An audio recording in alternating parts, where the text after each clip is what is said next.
Abu Huraira narrated, the Prophet, peace be upon him, said, "If any one of you sneezes, he should say, Alhamdulillah, praise be to Allah.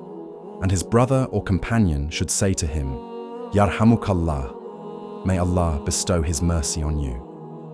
When the latter says, Yarhamukallah, the former should say, Yahdikumullah wa yuslihu balakum, may Allah give you guidance and improve your condition.